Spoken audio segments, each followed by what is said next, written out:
one last category with you, and that category is the Facebook changes. There's been a ton going on. You've been talking about the Facebook skies falling, and like, what does that mean for real estate agents?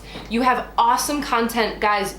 She has amazing content on her Facebook page, Chelsea Peets, already, but I want you to fill us in a little bit on what these changes mean for real estate agents. Right. Well, in my opinion, I think they are really awesome changes. In a nutshell, a couple of different categories we're changing.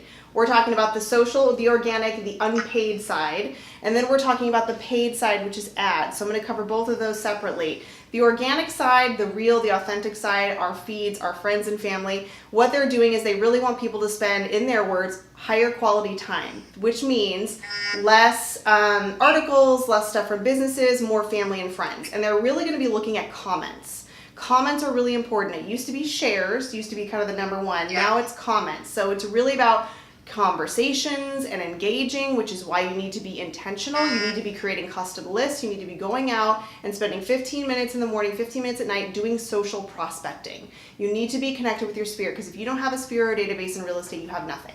So it's very important that you're thinking about comments, not a like, not a social drive-by of like a thumbs up or a heart. It is a sentence. The longer your comments, the more it's going to rank in there. And you're going to, start showing that feed who you want to connect with. And again, they're going to see you, right?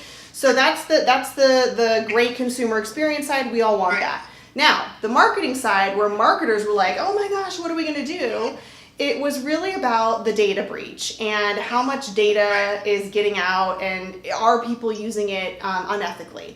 And then in real estate specifically, we have to look at any kind of unethical behavior as far as demographics, etc. So there's some stuff going on there. What they're doing, and we don't know if it's going to be permanent, we don't know what will happen, we've heard it's going to be phasing out over the next couple of months, is they're removing some data categories that specifically real estate agents used a lot for Facebook ads.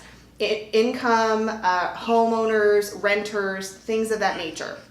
So again, you can't get romantic about your platform. You need to make sure that you're creating content that's original and about you and being personal. I built a brand with no ads. You don't have to use ads. But if you are using ads, you need to make better ads. They need to be more compelling. You have to have a system, a funnel, a lead magnet, a landing page, etc. And you probably need to really think about creating your own audiences and advertising to them by uploading them. Your database list, if you have your website pixeled and you're building an audience and then you build lookalike audiences off of that, and if I've lost people, it's okay, we can go into that later in depth. But it's changing, and that's okay because everything changes, right? I didn't have an iPhone 10 years ago, and I would never have bought one for $600. Now it's like, I'd rather, lose my wallet than my iPhone. So things change, and we just figure out a new way to do it.